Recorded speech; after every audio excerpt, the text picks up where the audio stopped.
And Lauren. Doug Silver, I used to write for the paper. I talked to him never interview. I did your dad a couple times.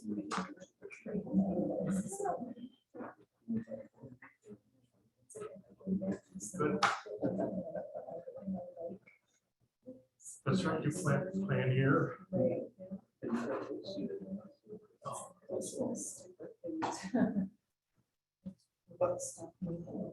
How's the farming business?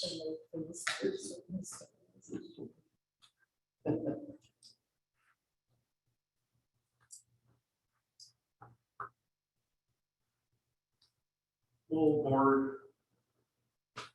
Full board. No. No. You still in full board, follow that? Oh. Heavens.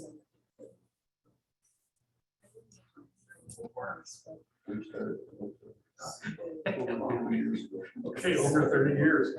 Dan is with the program, man. I got two of them sitting in the weeds out there somewhere. That's probably some.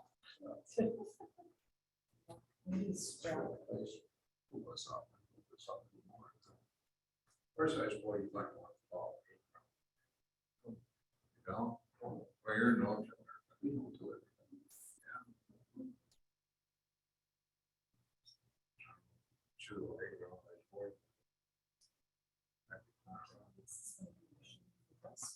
Again. The best time to kill is in the fall. September 4th.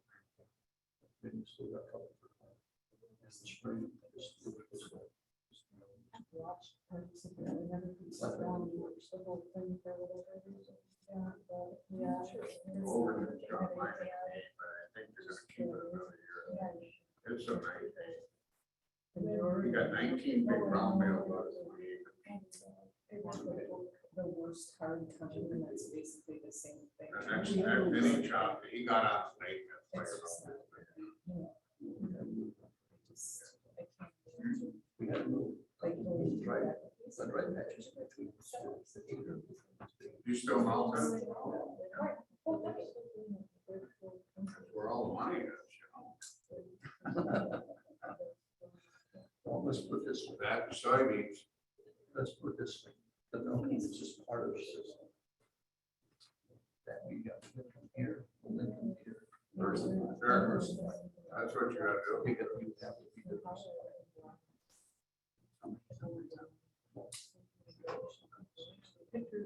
It's not like Are you ready? we're. Okay, I have 11 a.m. We shall call the meeting to order.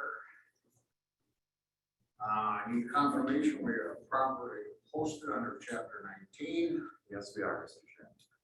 Thank you. Approval of the minutes from August 4th. I might remind those on Zoom, you cannot vote, so please be aware of that. I so move. Second.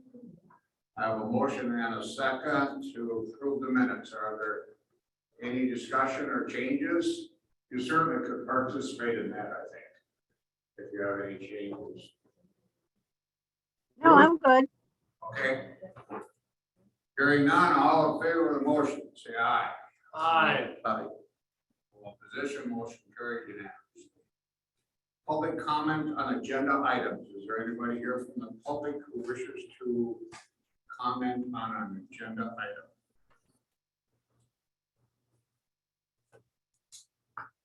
Zoom wire, okay.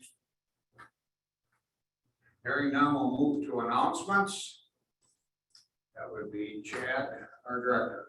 Okay, I have a handful of announcements for all of you today. The first one, I just want to make the committee aware that we are going to be sending out a letter to Two's Acres, it'd be Kevin Two's. What they're looking to do is try to get their crop in compliance with the ag performance standards to be eligible for the farmland preservation credit. Yes. So what is going on out there? We were initially going to work with the farmer to do some practices he has two areas where they're experiencing gully erosion. And he was initially gonna work with us and he decided to try to do something on his own. So what he did out there is he filled in the gullies on one of the waterways and then the other one, he just put in like a French drain with a pipe. And he wants to be deemed eligible. So what we're going to do is we're going to send this letter. We want to wait because historically, according to the aerial photos, we've been seeing erosion happen for years out there. And we don't feel that filling in the gully isn't going to fix the problem. It's going to happen again when you get a foreign train. The pipe, we're not sure about. So we're going to send the letter. We're going to reassess next year and then make a determination next year if he's in compliance or not. So that letter will be sent out probably end of this week, if not early next week. Will you certify him for his credits? We will not until we can do it compliant. So we So have. he's gonna lose his credits for this year. Yes. Yep.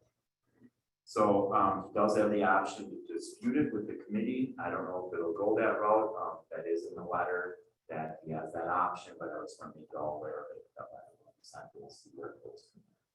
When I referred to his credits, is the committee aware of what I'm referring to there? When you're in a farmland preservation program, you receive, generally speaking, $7.50 per acre of tax credit. In order to get the credit, you need Land Water Conservation Department to sign off that you're in compliance. In this case, he's not in compliance, so he would not be eligible for the credits. Yep, that sounds about. I have a question, was he ever in farmland preservation or is he trying to get in for the first time? I think he's trying to get in. I would have to confirm with Sheila. I think he's looking to get into it. Okay, so he's not really losing anything, he's He just not, just loses a year of getting it. Yes. So he it's not wasn't eligible anyways, right. So it he's would come. just delaying his Delay. eligibility. Yeah. Yeah, in essence, apparently, Chad, can I ask you a question? Sure. Haven't worked with farmland preservation that much recently. Is it just compliance on cropland, or are you looking at the farmsteads? This would be for his cropland. And I don't know if he has livestock, but But in general, in general, yeah. That's what okay, Sheila was looking at. All that. farmstead. We make sure there's no runoff.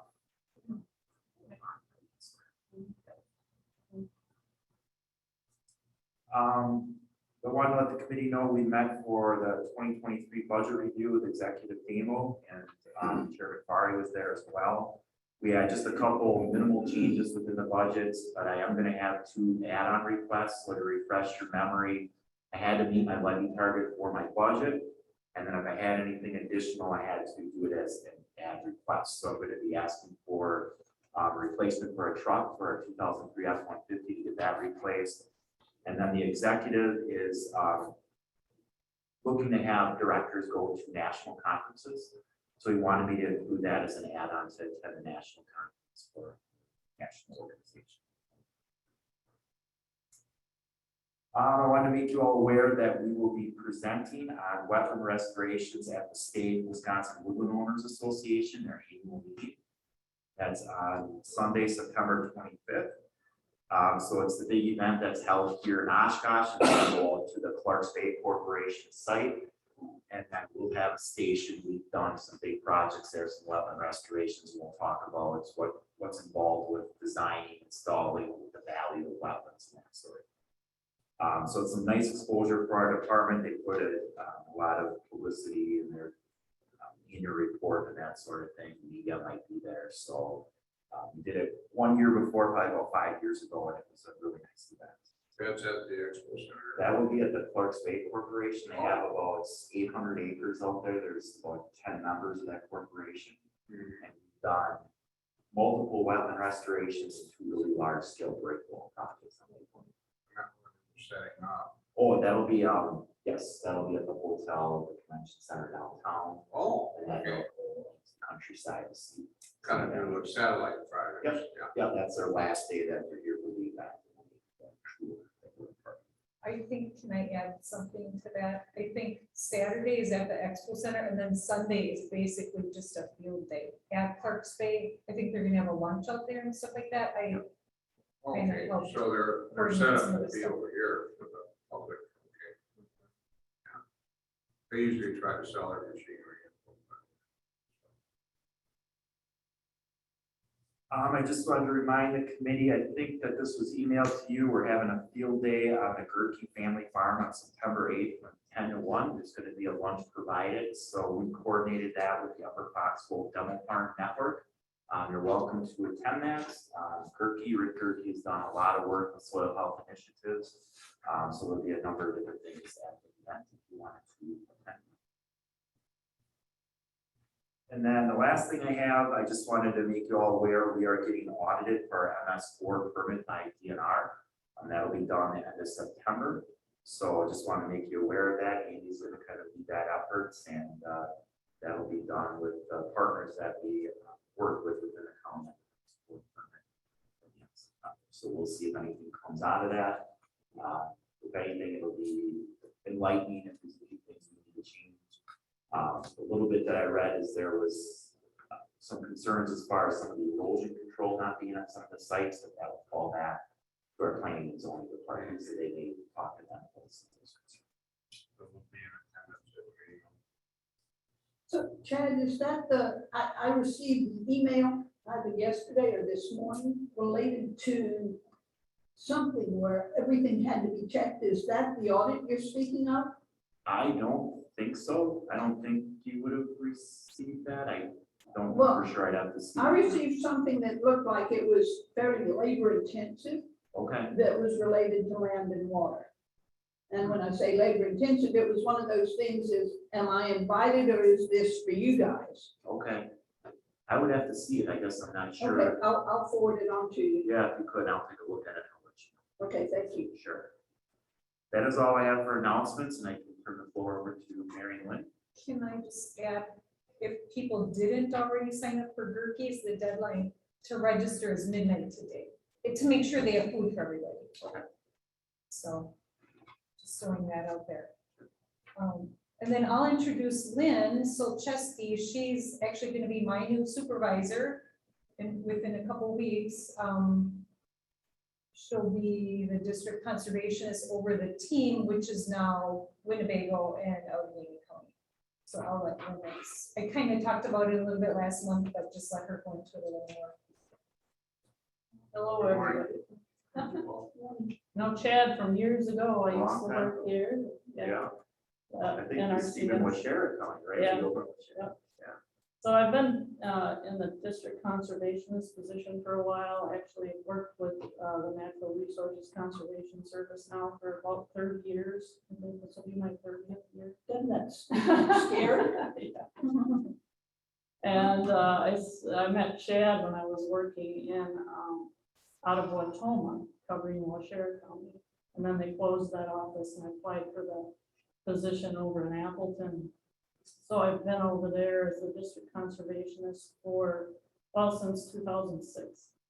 And then now with the reorganization of throughout the whole state, they're combining counties and just putting one district conservationist, which is the supervisory position in, but like to cover multiple counties. So Mary and I, being in the 2-county, reorganization group here, I got I'm responsible as the district conservationist, and Mary will still be here as the day-to-day contact.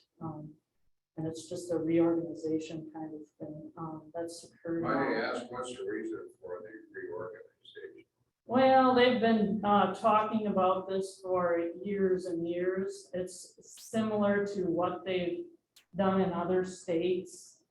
And I suppose it's just an efficiency kind of thing where they don't necessarily in every office need a full staff anymore and a supervisor in every office. And so many things are done remotely now, and it's just more of human resources kind of reorganization thing.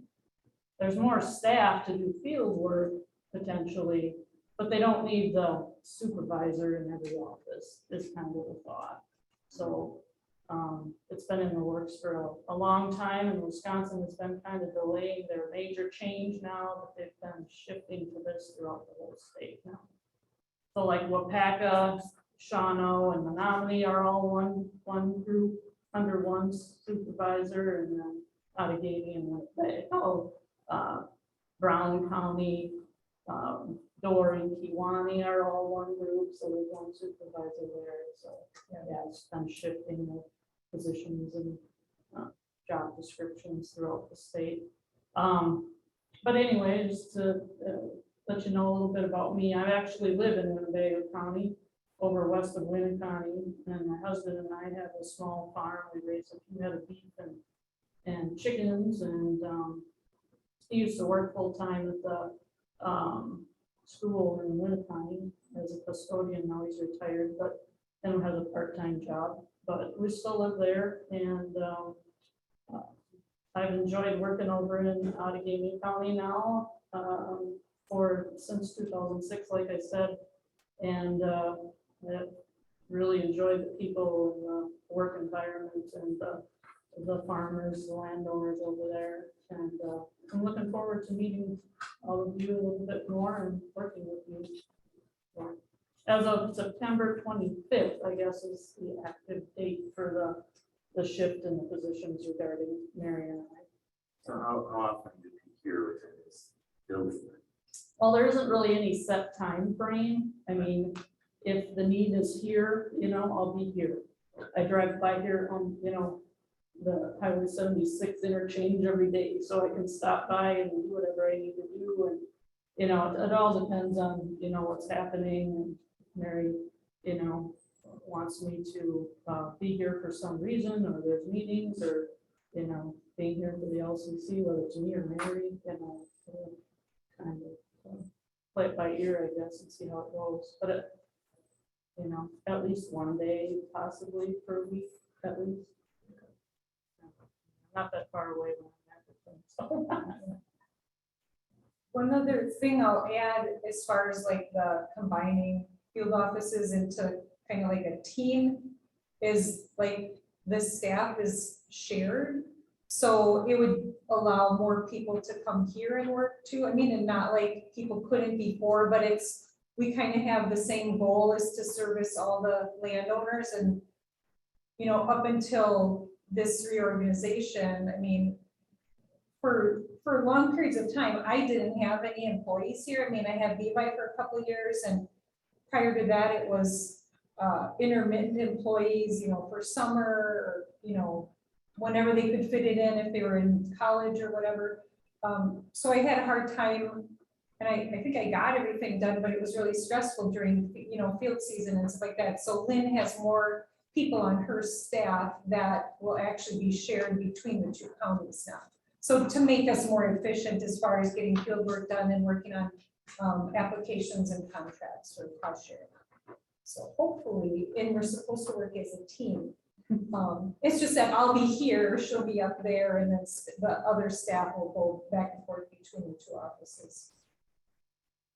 Yeah, in Appleton, there's 2 soil conservationists, then a clerical person, and a soil conservation technician.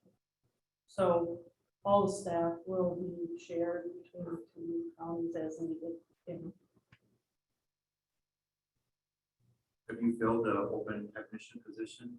He starts on the 12th, September 12th, yeah. Well, thank you for the update. Are there any questions?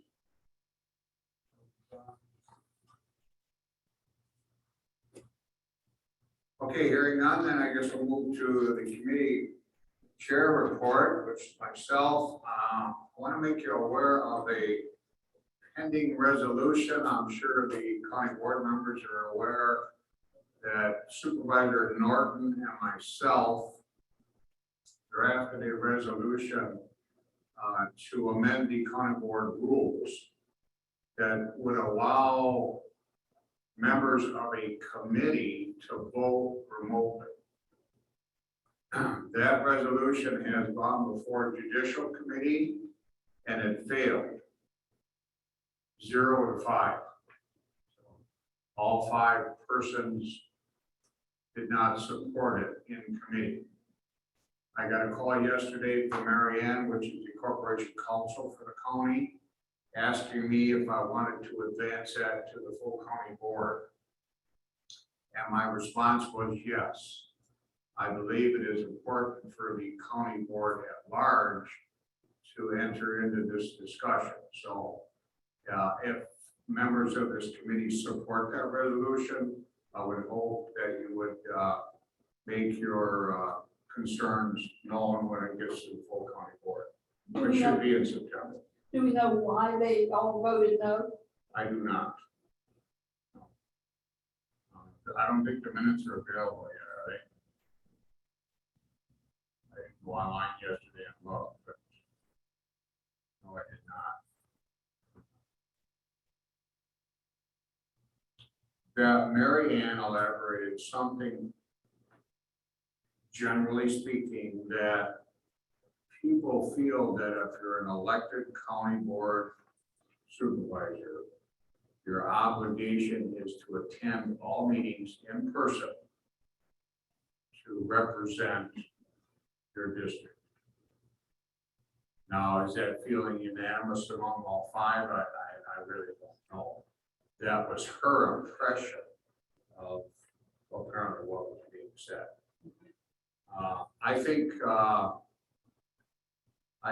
that position is somewhat flawed.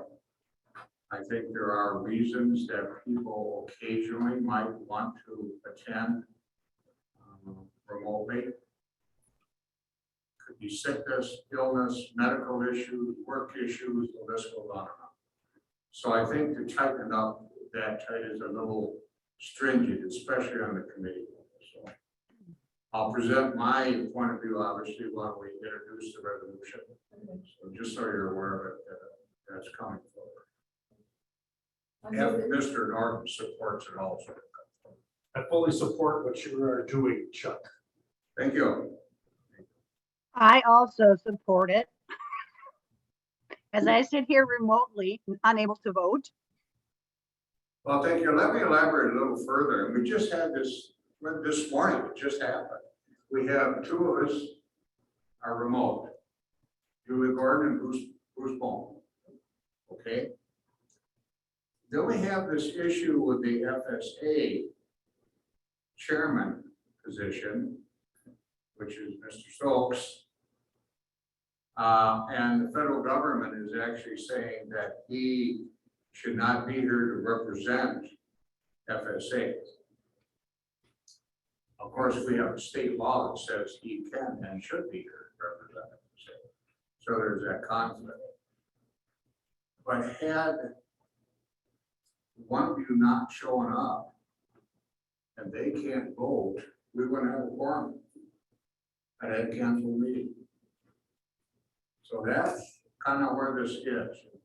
It really affects our committee. I don't know about the other committees, but in our committee, it's a very important issue. Well, and this is a relatively small committee. Yes.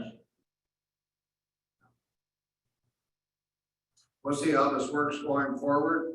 And by the way, in regard to Mr. Stokes, in my opinion, I will follow state law, which is under Chapter 92, that says he is a member of this committee, a voting member of this committee, and whether or not he chooses to represent FSA verbally is his choice.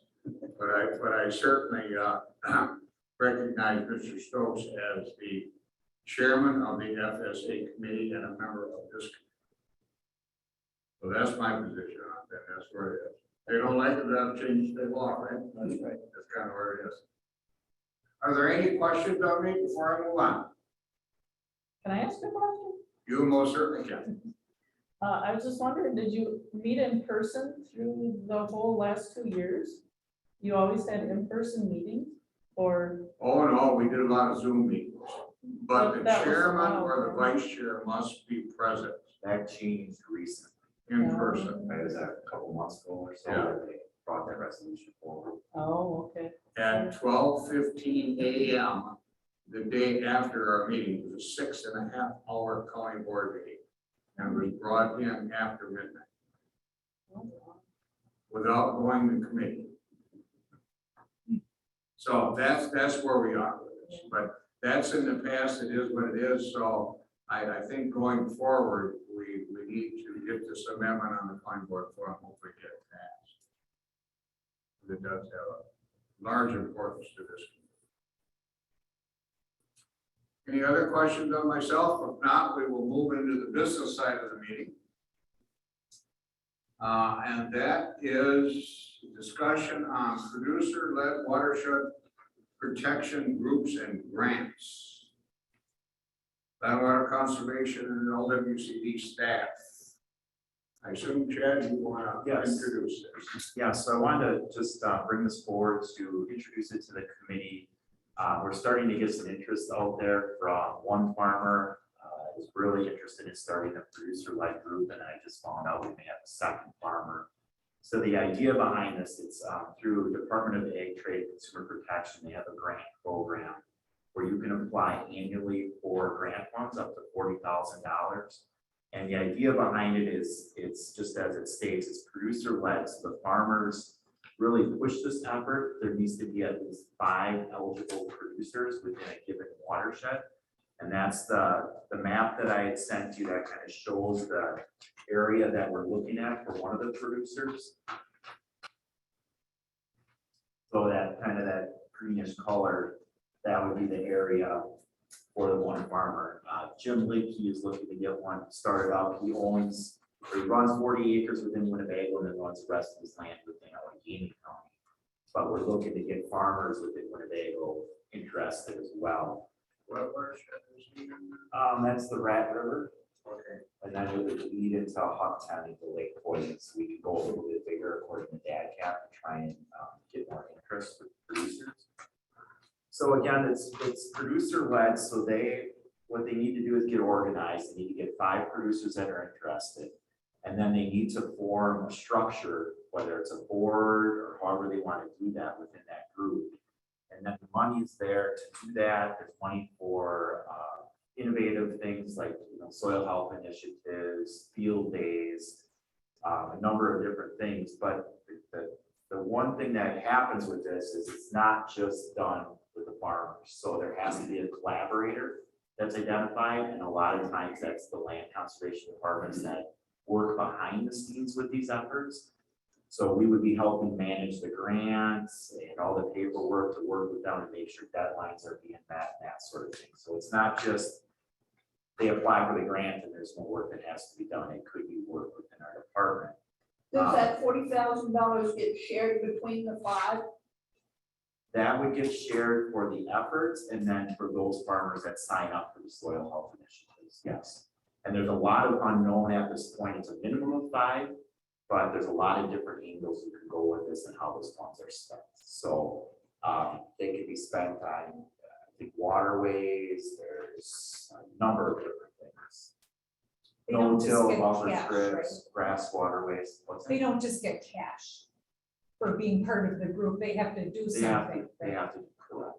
They have to do something. They have to install practice. Yeah, there's incentives for the producers to do that. And then money to get it up and running for the group. And again, it's an annual grant, but part of the benefit, and we already have the demo farm network that does some of this already. But some of the benefits with the producer led is it's direct contact with the farmers. It's not a government entity telling you how to do things. It's coming out of the farmer's mouth from neighbor to neighbor. So there's some value there. But do they establish their own practice then, or do they establish a practice that's initiated by that board? They establish it, but it needs to fit with the guidelines. Within the guidelines, okay. Yeah, so some of those BMPs that we typically do. would So be- we have to deem a person to go out and organize this at the meetings and attend the meetings Yeah, monthly or whatever they're gonna do. and that's how they structure it. So you have a champion farmer that would take the lead. They would organize it, and then they become organized and create a board or a group. And that's how that part happens. And then they meet however often we want to discuss it.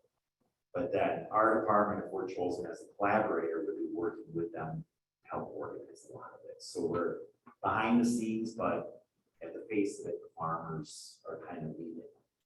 And Scottish Wolf, collaborator. They would not be with this would be something separate. Okay, so it means a government. Yeah, some of the groups, it could be DNR, land conservation, departments, extension.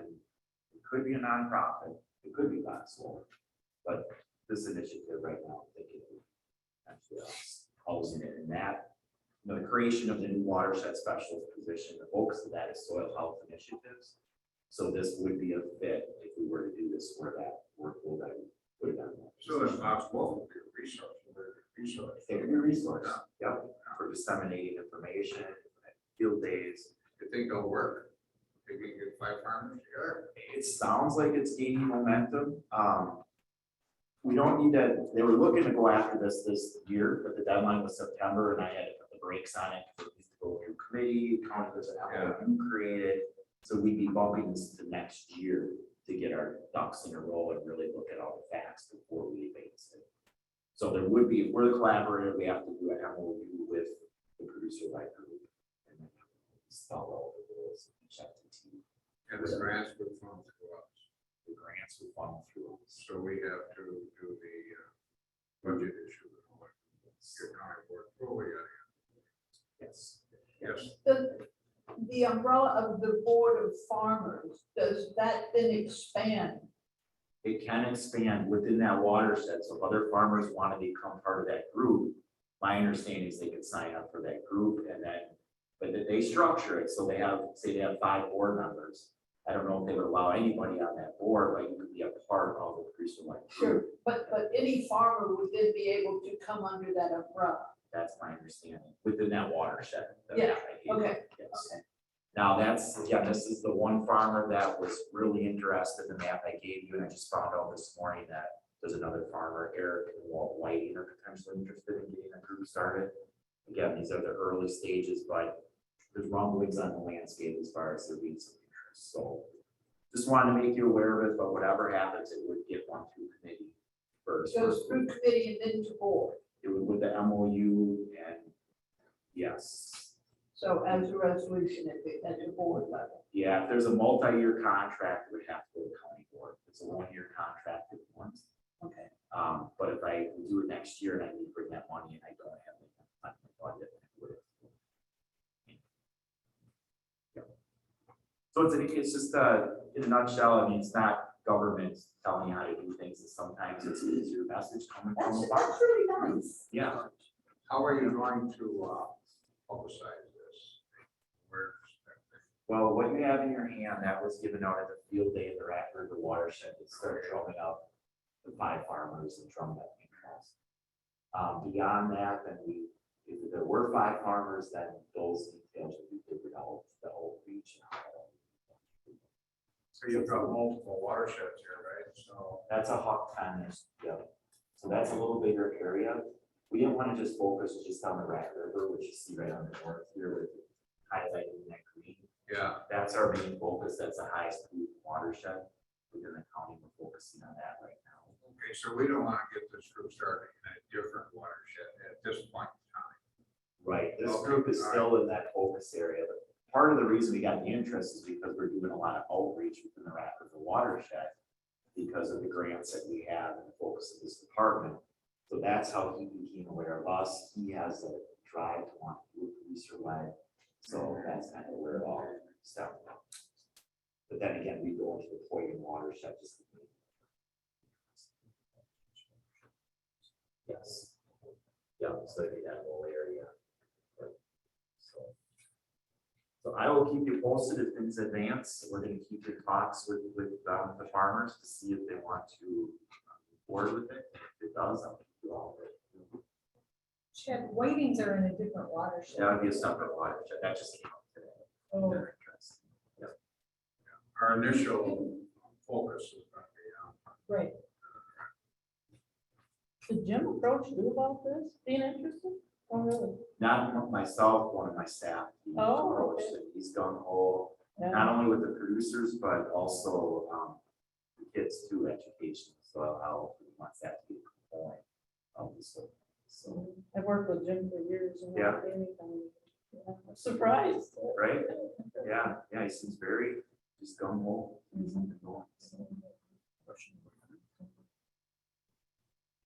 I don't actually live with nothing. I move in. Sure. Yep, that would be eligible, that might be applied, yeah. And again, it's only 40,000 a year, but it's an incentive and, just to kind of get the ball rolling and maybe some of the other funds out there, if we ever ends up one with the ARPA funds, it can kind of dovetail into some of these other efforts. We'll see Never know. where that goes, yeah. It would be nice. So you gotta get this group organized, established, then you apply for the money. And that goes to your budget through county process and then it's available, Right. okay? Yeah, they form their group, get organized, and then basically you kind of have to have a meeting plan. What you're gonna do. How you gonna distribute that, so much per acre, To be determined. or to be determined? Yeah, the farmers kind of lead a lot of that. I mean, there's some parameters that they have to follow, but that's where it's producer led. Help make sure they stay within the grant requirements, but I think there is some flexibility there. So you develop contracts, then the land conservation kind of has the contract that the money gets paid out to people for? That, And I had that question, I'm not sure, I think that's how it works, I think it varies, from each one, but that's how I envision it, that the contracts would be handled through us, and payments would be done through us. Chad, have you talked to any of the other land conservation departments? Because I know Ozaki County has a bunch of these groups, like how they handle the contracts and money and stuff like that. We spoke with about 5 or 6 other counties just to get the pros and cons Yeah. of it. And it does vary Yeah, throughout how they do it. Some of the producer led, they do a lot of the work, and then the others, it's all land conservation departments doing everything. Yeah. So it's just basically a comfort level on how the group formed and what they want Right. to do, but they have to realize that they're gonna have to do something. This isn't just gonna be apply for the grant, our department's gonna do it all. They really need to. lead. right, A lot of it will help all on the administrative side of it, but it does vary from county to county. We call it Yeah. separate.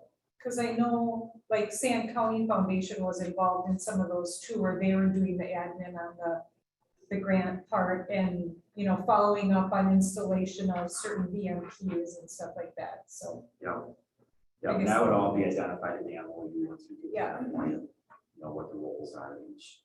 Yeah, yeah, Yeah, so it was interesting to hear the pros and cons. I mean, some of the cons from the counties were that it is a time commitment. We'd be responsible for meeting the grant requirements as a collaborator. The farmers may disagree on how to manage it, not on the same page of what to do. right, The huck size is a little restrictive with the map where you have to stay within those boundaries. And then they do have to do some paperwork on their end, just staying on top of that. yeah, So. Yeah, I think there's some value there. I mean, at first I was a little reluctant with the demo farm network that we have. But again, that's driven by government, demo farm network, so producer led is more coming from down, which I think that holds a lot of value. But a lot of doors are shut in our face just because of government, unfortunately. It's just the way it works. So, it's not- Guess who will not be a collaborator? Right. Are they, thank you, Chad. Are there any questions of Chad? Julie, Bruce? Nope, I'm I'm good. Thanks, Bruce. I'll ask you any further questions before I move on. Seeing none, we will move to business item B, update on the barnyard inventory for the 9 key element watershed plan. So we did an inventory within We are in the this watershed, remember? No, this would be, so the 9 kilometer watershed plan, the draft plan was approved by county board, and that includes all the watersheds surrounding the Winnebago system. So It includes almost our entire county except for the lower Wolf or lower Fox watershed. So part of that, and this is coming at the 12th hour with DNR, is part of that approval process. They're requiring a barnyard inventory for the watersheds within the 9 element plan. So what we are going to do, we are not going to do the entire, I think we have 18 sub watersheds within that area. How many barnyards? Yeah, we're to be determined. We're working on it right now, but the map that I gave you, this shows the four highest floating watersheds within that plan. So we're focusing on those first to do the barnyard inventory. So what we are doing is we're looking at aerial photos to identify livestock. That's the first step, to identify barnyards, whether it's beaver, dairy.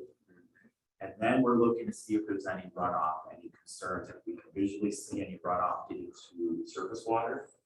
So then we flag that, and then we come up with a list of those watersheds, and we're sending out letters to those farmers. And what we're doing is we need to get additional information. So we need to get livestock numbers. We need to see what, if there's roof gutters, we need to assess each barnyard to see what the issues are. And then we run what's called Barney. It's a model that tells us the loading. So it's the phosphorus coming off the barnyard. It's a model where we put in the size of the animal lot, if there's other area draining in that barnyard, how far it is from surface water, and that spits out a calculation for phosphorus. So we have to run that, and then we have to do cost estimates for what it would take to fix the issues out there for the worst sites. So we're taking the top 10 in each watershed is what we're doing. So there aren't as many as you think. The inventories that we're doing, we already have a pretty good start. We're probably The green area, I assume you're starting. the yellow, the Rat River is the first. Okay, you're doing that one. Actually, they're all happening right now, but we're furthest in the Rat River. So the information would be part of the 9 key element plan, and the approach we're taking to meet with these landowners is to meet with them and not only get the information that we need, but use it as educational for our livestock ordinance. So we're meeting with them, we're updating them on what the requirements are for spreading our ordinance, when we need permits. So it's more educational. We're taking a softer approach, so they don't just see us coming out on their farm and we just want to get numbers and it's government telling you what to do. It's more to educate them at the same time. And it's working out really well for that part of it. One person assigned to this. We have, there's a couple within the department that are working on this. And again, we're only gonna do the 4, and then the plan would get approved with those 4, and then as we work through these watersheds down the road, then we'll do inventories down the road when we want to apply for grants. So getting this plan done opens the door for a lot of money, so that's better. Chad, which of the watersheds is the biggest polluter? Arrowhead? It would be, according to the modeling, the Rat River. Arrowhead's next. Arrowhead will be the next on our radar. I kind of thought so. I'm actually surprised the Rat came up the worst. I thought it would have been flip-flopped. But part of that goes into our gaming, that might have been part of it. It's real low land, a lot of it. So we'll get these 4 watersheds done, get that submitted. And the other letters will be sent to those farmers to let them know we just need to meet with them. So you may hear anything, that's what's going on, but again, we're using it as educational. We're not forcing anybody to do anything unless it's a violation of our ordinance. But it's just one component that DNR is requiring. And to approve the 9 key element plan, they ultimately, the EPA approved this plan. I thought we had it all approved already. It was drafted, it went through the county, and then at the last second, and I'm gonna gripe about it, they were at the table from the beginning, but now at the last second, they want the barnyard inventory, and now we're hearing stream bank inventory as well, so we'd have to inventory the stream banks as well. So since we started this process, they've added these 2 criteria in at the 11th. Is that what I'm hearing? And which really mandates a lot more labor hours on this department. yes, for the barnyard inventory, the stream bank one is a lot larger of an undertaking. But we're working with Fox Wolf. They're looking to apply for a grant to get a couple of limited term positions to help with that inventory, because you have to walk these reaches of stream and you have to document the erosion and all these different details, and that's a lot of field work to be asking us to do. So Several years ago, I wanted to buy a four-wheeler for the department. Yeah, we should have done that.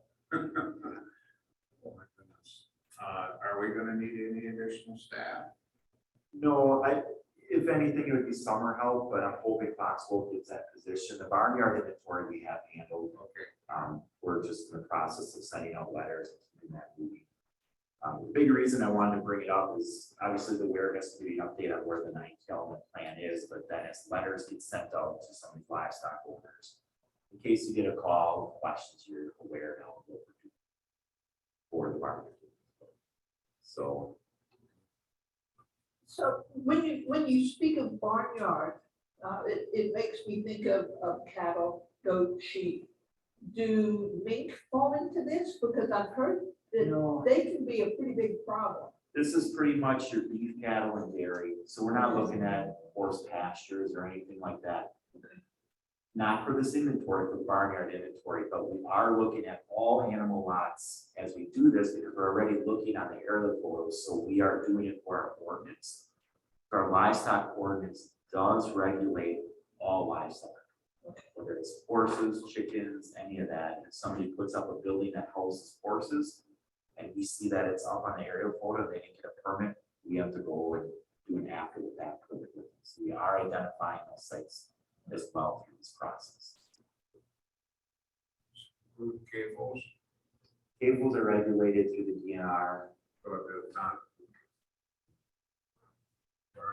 That would be typically like a freestall, it's not really like barnyard. Now, if they have an outside facility, yes, that would be triggered through this process. Yeah. How things have changed. My dad, there was a creek that ran through some of our land.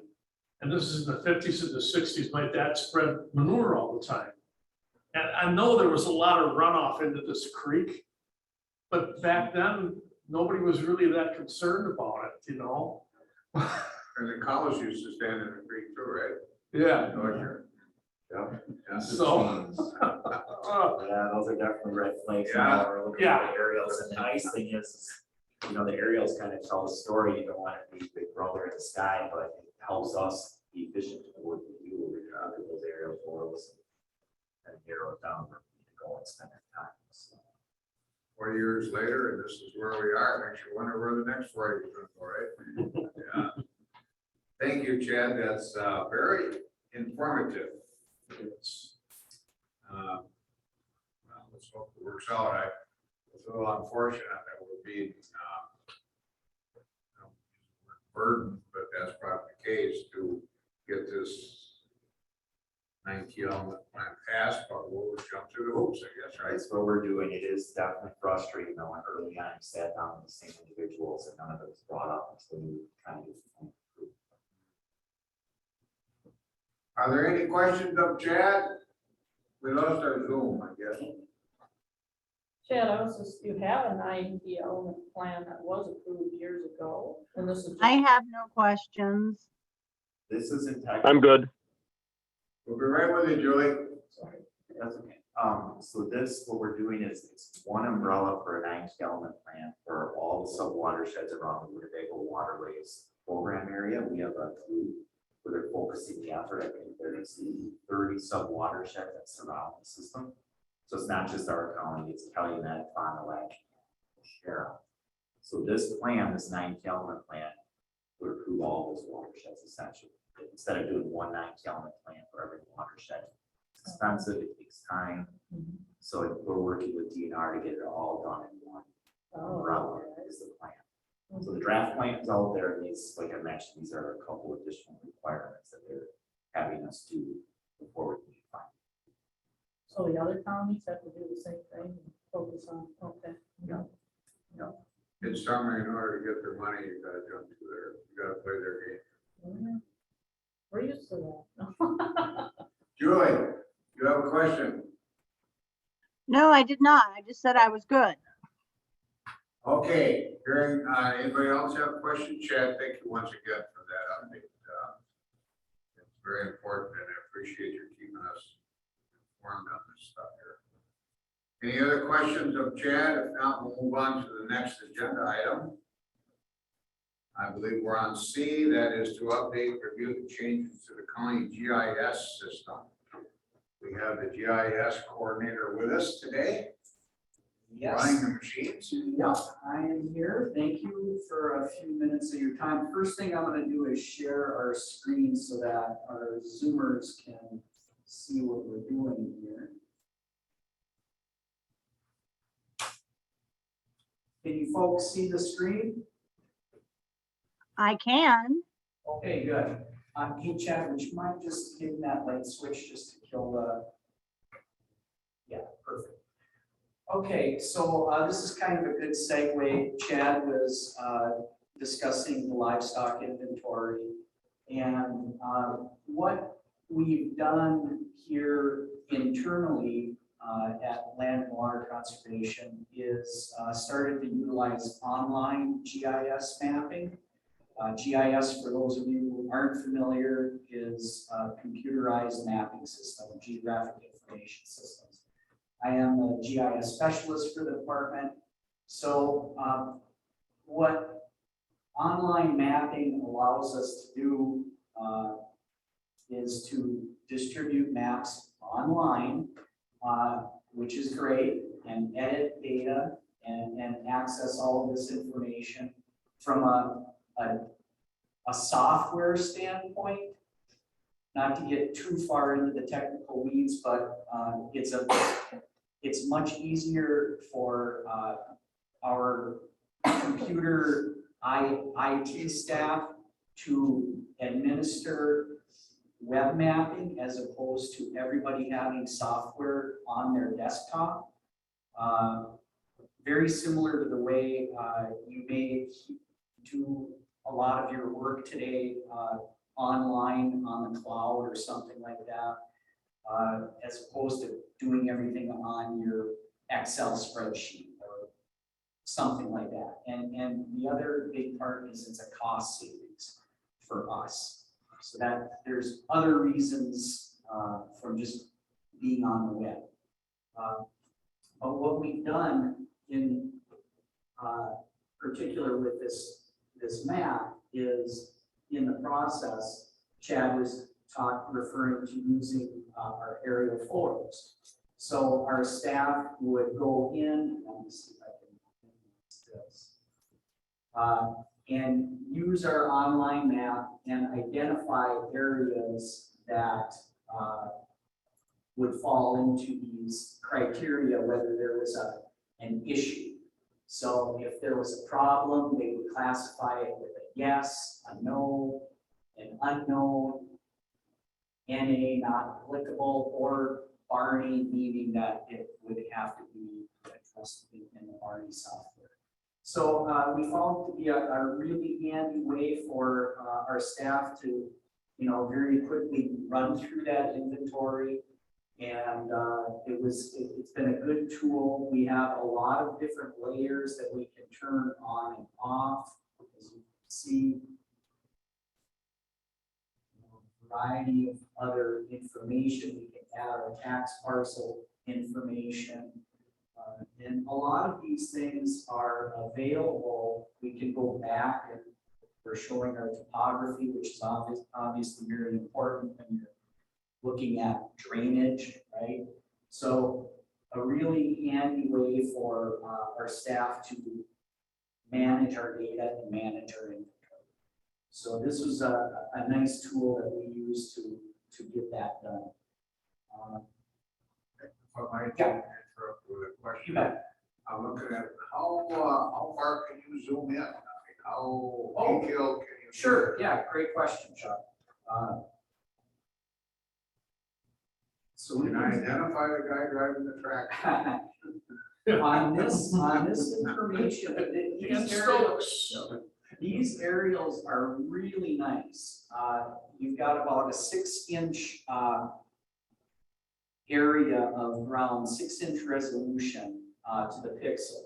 Whoa. So you can see that, we're zooming in and it's still really high quality.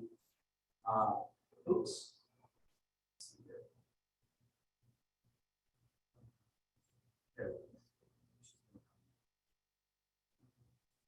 There. Really high quality imagery. I can zoom in quite a ways before it starts to get a little bit pixelated. So yeah, our imagery is really nice. The issue, and I'm going to demonstrate the next web map. The issue is that this imagery is from 2020. So one of the great advantages that we have with our drone is that I can create even higher resolution images using our drone today, so that we have imagery that is absolutely current. So I'm gonna, if you don't have any other livestock questions, I'll show you an example of that. Does anybody? Hearing none? Okay, so go back to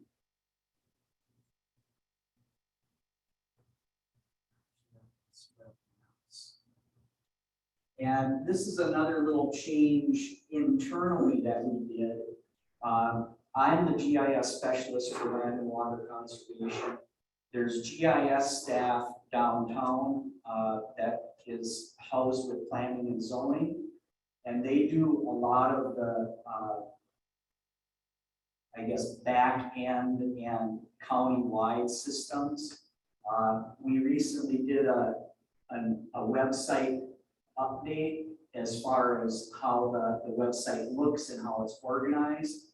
So this is the new look website, and you'll also notice if you go home and you check the Winnebago County website, that's all new today. So we've got a whole new county website too. The organization of it, it's organized a little bit differently. The content is the same, but it's gonna have a different look and feel. So when you go into the county website next time, you're gonna see it looks different, hopefully better to you. I think it looks better. And this is a nice viewer as well. But you can see that we have it organized by function, airport applications, emergency management, highway department. So the highway department can go in and they can access information that they want to see.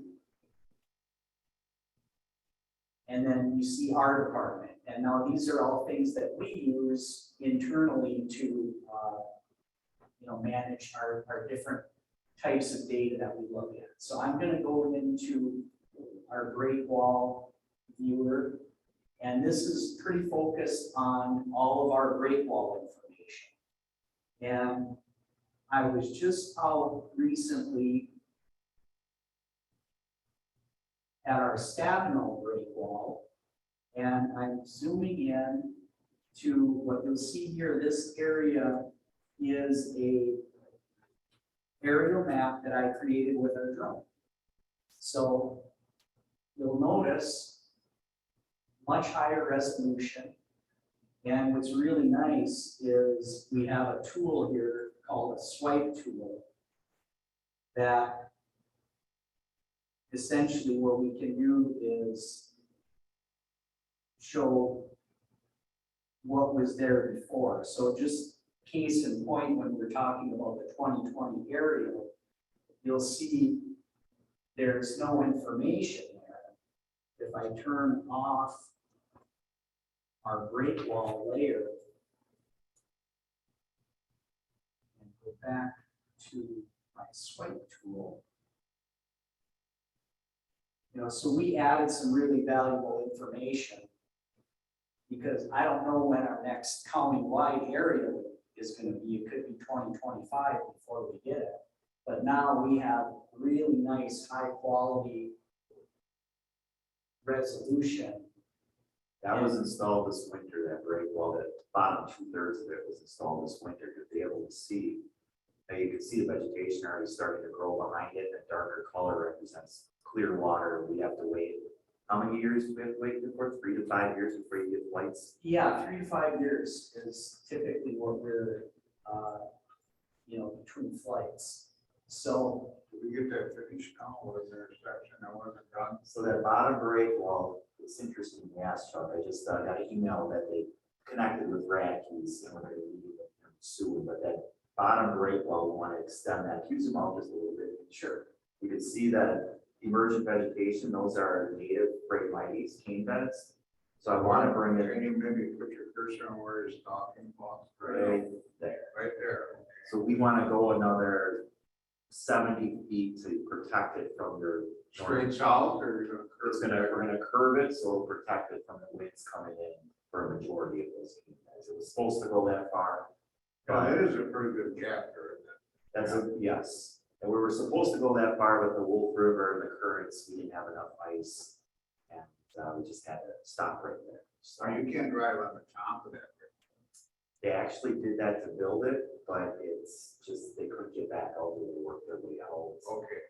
Yeah. So we'd be barging that in this I got a fall part. to finish the project. Red King could do that now, actually. Or just tied up. We could, he wants to know how much money you have, I don't know, so I was like, price. That's Red King's son. I used to know the old man. But I was impressed how quickly, I mean, it was neat to see the aerial after just this last winter, to see how things are settling behind or getting some emerging plants growing back there. And then just vegetation, that upper part was done the winter of 21. So you could see all the vegetation behind that break wall in a short amount of time. Really, Oh, yeah. and there's a boat fishing, it's an amazing fishing spot there. From what I'm hearing.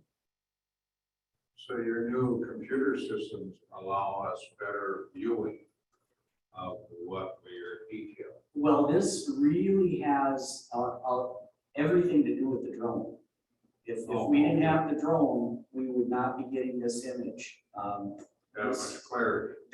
Yeah, because this, if, the 2020 aerial, which is awesome, it's 6-inch resolution, which I mentioned. This is down to 1 inch. So that's why we can zoom way in and you can see like how on this side of the picture, it's a little bit grainy. Oh, yeah, big difference. And I'm still, I mean, I can look at rock sizes and see what kind of rock we have. So it's, you know, really high resolution. I flew that at about 250-foot altitude. And this was about 40 acres. And the flight time was probably about 15 minutes. And I was able to process it the same day that I got back into the office. And by the next day, I had this online and available for everyone. How So much fun is that? it's one of my, I love it. It's one of my favorite things to do. It's just, it's incredible. It really is. It's amazing. So explain, Andy, so that the drone is taking hundreds of pictures and we subscribe to a program to be able to merge them. We do it for about 3 or 4 months so we know where to fly. Correct. I dumping it down there, I don't know if that's. No, that's exactly it. This is a mosaic of probably about 400 photos because the drone basically flies what we call it like a lawnmower pattern, right? It goes back and forth, and it's overlapping those photos. Oh, And it has a GPS in it so that it knows the location. And then those 300 or 400 photos are sent up to the cloud to a service that we subscribe to. And that system basically has an algorithm and it stitches all of those photos into one aerial photo. And then we take that one single photo and we add it to our GIS system so that we can then, you know, immediately have that current picture. And we use this for all different types of applications, you know, whether it's over a farm field or here over a break wall. So another really nice tool that we use to incorporate, you know, latest and greatest technology to help manage, you know, one of the components for the grants, we received grants from NRDA folks for these break walls, and next year we'll fly, we do it every other year. But because of the detail, we can document the emergent plant beds, how far they expand. And even some of the species you can see just zooming in, and that's part of the grant requirements. We show this and then we document what's been happening after these break walls are installed. So the drone has been extremely valuable in some of that. It helps the story, it helps our cause. It helps. And pictures say 1,000 words. They do, yeah. So that is all I had at this point. Well, thank you very much. It's Thank you. quite informative. We're progressing with our technology and what the department can do. Yeah, Andy's been great with that drone and just using it to its full capabilities and what we can afford. It wasn't that expensive of a drone. And you look at what you can get, what they paid, 1,800 for that drone. And to be able to do that kind of work, I mean, it's definitely worth it. Julie, Bruce, do you have any questions? I'm good. I don't have any at this time. Thanks, Andy. That looks terrific. Thank you. Committee members that are here, any questions? If not, thank you very much for your presentation. Well done and quite informative. I assume we're probably gonna get that break wall done maybe at least by next spring. If we don't get it done either this fall or try to do it in winter, the grants done. So what's So our timeframe? March of 23. Oh, yeah. So I'm hoping to get it. done February this is fall. gonna be bitter cold, I think, probably. It's just those currents with the Wolf River. That's the Yeah, problem. that's it. So so I'm hoping that we can get it done this fall, as far as it. We will move to business item D, review and approve the Winnebago County Quality Improvement Program cost share agreements. You should have a copy of that. There's one on there, that might need a little more detailed information from Chad, and I'm obviously referring to the Upper Fox Wolf Demonstration Farm Network. Could you perhaps explain that a little more? That has a pretty high dollar amount, so. Yep, and actually, that one, the dollar amount that you see is already been approved. So that money has been approved. I have it. The problem is the contract did not plan for 2023. So I just need to, all I have to do is amend the original cost share agreement to pay for next year. I'm not asking for any additional funds. So the 16,400 that you see there, that was approved on September 5th of 2019. But the way that it was written states that it expires at the end of this year, and we need to, the demo farm network contract ends September of 2023. So all this would be is to change the installation period to the end of 2023 to be able to make the payment next year.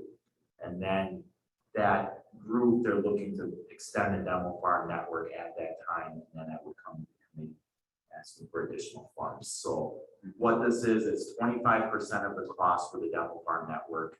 And I think there's 9 counties that contribute to that 25%. And then NRCS contributes the other 75%. So we're just kicking in our portion for the program. And again, this would be an additional for that part of it. The other 2 would just be 2 elevated projects that we have. So we'd be asking for approval for $875. Do I have a motion? So moved. I have a motion to approve. Is there any further discussion? Hearing none, all in favor of the motion, say aye. Aye. Opposed, say nay. Hearing none, the motion carried unanimously. Business item E, which is a review process, that is to review the land water conservation project list. And of course, who we just approved are probably on here, right? No, so that's this sheet right here for those. So First one you see for Debbie Sorensen, that would be a shoreline protection site. We'd be looking to do some possible bioengineering where we might regrade the banks, maybe use some rock and then native plants on that one to stabilize the bank.